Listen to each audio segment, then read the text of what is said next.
123 test, 210 innings, 9230 run. চাইলে কি Virat Kohli test ক্রিকেটে 10,000 টেস্ট রান পূরণ করার জন্য আরও কিছুদিন খেলতে পারতো না?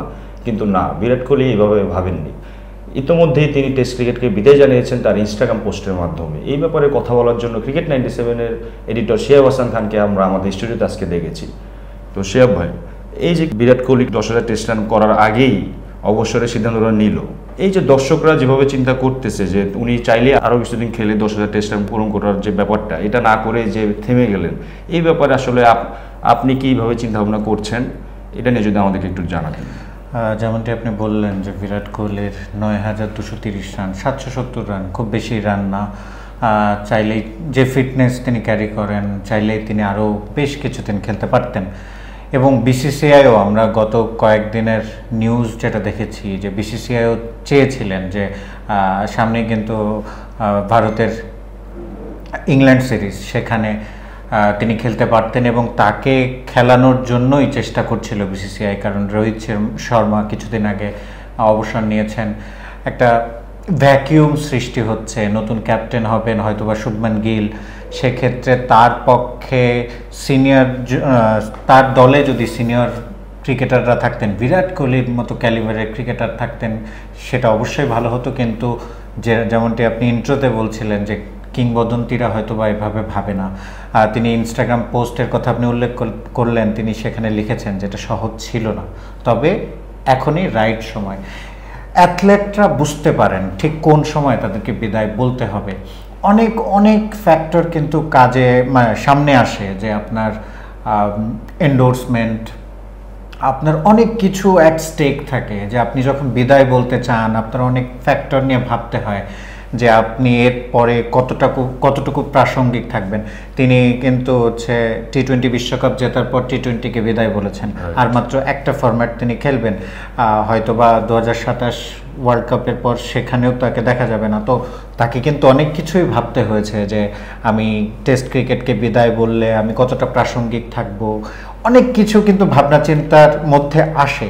কিন্তু ওই যেমনটা বলছিলেন, অ্যাথলেটরা বুঝতে পারে ঠিক কোন সময় থামতে হবে।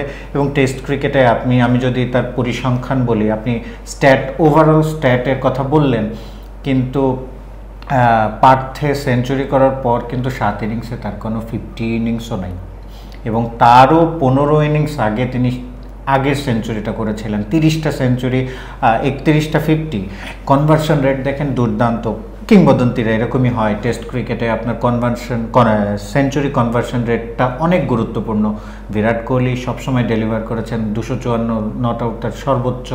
টেস্ট ক্রিকেটের তিনি ফিটনেস ফ্রিক যেটা বলা হয়, টেস্ট ক্রিকেটে তিনি একটা বাড়তি মাত্রা এনেছিলেন আমার বিশ্লেষণ যা বলে।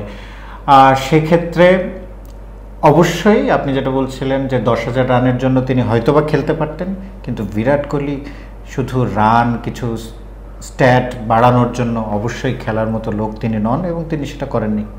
কিন্তু আমি যে ব্যাপারটা আরেকটু জানতে চাচ্ছি যে উনিও উপমহাদেশের প্লেয়ার, পাশাপাশি আরও উপমহাদেশে আমাদের দেশের প্লেয়ার আছে, পাকিস্তানে আছে বা অন্যান্য উপমহাদেশের মধ্যে যে কয়েকটা কান্ট্রি আছে। তো বিরাট কোহলি যেভাবে চিন্তা করলো, এই সেমভাবে কেন আমাদের দেশের প্লেয়াররা চিন্তা ভাবনাটা করতে পারে? এখন কি সেটা কি আপনি ক্রিকেট কালচার কথা বলবেন, বা আপনি যে বললেন যে ক্রিকেটের বাহিরেও অনেক কিছু ব্যাপার থাকে যেটা হয়তো স্যাক্রিফাইস কম্প্রোমাইজ করতে হয় অনেক সময় ক্রিকেটারদের। তো আমাদের দেশের প্লেয়াররা কি সেই স্যাক্রিফাইস কম্প্রোমাইজ করার মেন্টালিটিতে ছিল না বা নেই, নাকি আমরা ওই যে ক্রিকেট মেন্টালিটি, ক্রিকেট কালচার থেকে অনেক দূরে বলে বিধায় আমরা এই ধরনের সাহসী সিদ্ধান্তগুলো সময় মতো নিতে পারি না? আমি সিদ্ধান্তটাকে সাহসী বলবো না, কারণ ওই যে বললাম যে অ্যাথলেটরা বুঝতে পারে কোন সময় থামতে হয়। হয়তো বা আমাদের দেশের ক্রিকেটার বা অন্য যাদের কারো কথা মাইন্ডে রেখেই তো আপনি প্রশ্নটা করেছেন, তারা হয়তো বা মনে করে যে না, এখনো আমি খেলতে পারবো। এখন সেটা তার মনের জোর কিনা সেটা অন্য প্রসঙ্গ, কিন্তু আসলে এটা অ্যাথলেটদেরই বুঝতে হয়। আপনি কিন্তু অন্যজন, মিডিয়া, কোচ, টিম ম্যানেজমেন্ট, তারা কিন্তু আপনাকে অবসরের কথা বলতে পারবে না। আসলে আপনি পারফর্ম করবেন, আপনি টিকে থাকবেন। এখন পারফর্ম করার পরেও কিন্তু অনেকে কিন্তু অনেক ভালো পারফর্ম করতে করতেও অবসরে যান, কারণ তারা বুঝেন যে খেলার প্রতি ক্ষুধাটা হয়তো বা তার আর নেই।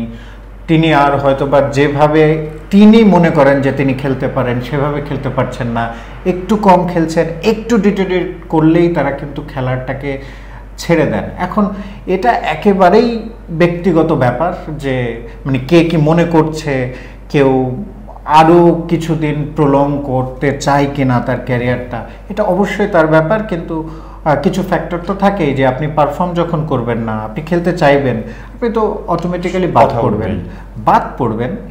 যদি আপনাকে রিপ্লেস করার মতো আরেকজন ক্রিকেটার থাকে বা একাধিক ক্রিকেটার থাকে, তারা অন্য জায়গায় রান করে পুশ করবে যে আমি ওই জায়গাটা নিতে চাই, তো সেক্ষেত্রে সহজও তো না যে আপনি টিকে থাকবেন। না, উইথ ডিউ রেসপেক্ট, এটা ব্যক্তিগত ব্যাপার, বাট তারপরও একটা দেশে ক্রিকেট কালচারে কিন্তু অবসর কিভাবে নিবে, কখন নিবে, এগুলোর উপরও ডিপেন্ড করে। যে এখনকার নিউ জেনারেশন প্লেয়াররা কিন্তু তারা কিন্তু দেখে আসতেছে যে তাদের আগের জেনারেশন প্লেয়াররা কীভাবে অবসর নিচ্ছে, তারা কি মাঠ থেকে নিচ্ছে না মাঠের বাইরে নিচ্ছে। যদিও আমরা বিরাট কোহলি টপিকে ছিলাম, বাট রিলেটেড টু আমাদের দেশের ক্রিকেট কালচার, আমি একটু যোগ করি। আপনি যদি বিরাট কোহলির ইনস্টাগ্রাম পোস্টটা খেয়াল করেন, ওখানে একটা হ্যাশট্যাগ আছে 269। 269 হচ্ছে তার টেস্ট ক্যাপ নাম্বার। 2011 সালে তার অভিষেক, তিনি ভারতের 269তম টেস্ট প্লেয়ার। আপনি লিগ্যাসির কথা বলছেন, আপনি কালচারের কথা বলছেন। কালচারটা, ভারতীয় ক্রিকেটের কালচারটা কত আগে থেকে চলে আসছে। আমরা টেস্ট স্ট্যাটাসই পেয়েছি 2000 সালে। তো কালচারটা বিল্ড করতেও কিন্তু ওই রকমের কিংবদন্তি লাগে। আমাদের দেশের আপনি কিংবদন্তি যখন বলতে চান, কতজনকে বলতে পারেন? কারণ কি, আমরা খুব বেশি দিন ক্রিকেটটা খেলিও নেই। কিন্তু ভারতের ক্ষেত্রে আপনি বিরাট কোহলি যখন ক্যারিয়ার শুরু করেছে, তিনি সচিন টেন্ডুলকারকে দেখে শুরু করেছেন। সচিন টেন্ডুলকার যখন ক্যারিয়ার শুরু করেছেন, তিনি সুনীল গাভাস্কারের কথা চিন্তা করে। তো এটা কিন্তু বাই ডিফল্ট পর্যায়ক্রমে চলে আসে। লিগ্যাসি বলেন, আপনার কালচার বলেন, এগুলা একদিনে তৈরি হয় না, রাতারাতি তৈরি হয় না, একজন ক্রিকেটার দিয়ে তৈরি হয় না, বা 5 জন ক্রিকেটার দিয়েও তৈরি হয় না। এটা একটা সমন্বয়, আমি বলবো যে একটা লম্বা সময়ের পরিক্রমায় গিয়ে শেষমেশ একটা কিছু দাঁড়ায়, এবং তখন কেউ একটা বুঝতে পারে যে না, এটাই বোধহয় আমার কালচার। এই কালচারটা বাংলাদেশের ক্রিকেট প্রসঙ্গ যদি আপনি আনেন, বাংলাদেশ ক্রিকেটে এই কালচারটা খুব বেশি নেই। আমরা তো মাঠ থেকে বিদায়ই দেখি না। খালেদ মাহমুদ সুজন ছাড়া কে মাঠ থেকে বিদায় নিয়েছে, তাই না? তো এখন যেমনটি আমরা দেখছি, সাম্প্রতিক সময়ে সাকিব আল হাসানের, তিনিও মাঠ থেকে বিদায় নেওয়ার পর্যায়ে নেই। মাহমুদুল্লাহ রিয়াদ, মুশফিকুর রহিম যেই ফরম্যাটগুলোকে বিদায় বলেছেন, বা তামিম ইকবাল, তারা মাঠ থেকে বিদায় নিতে পারেনি। মাঠ থেকে বিদায় নেওয়াটাও খুব গুরুত্বপূর্ণ না? বিরাট কোহলিও তো মাঠ থেকে বিদায় নেননি।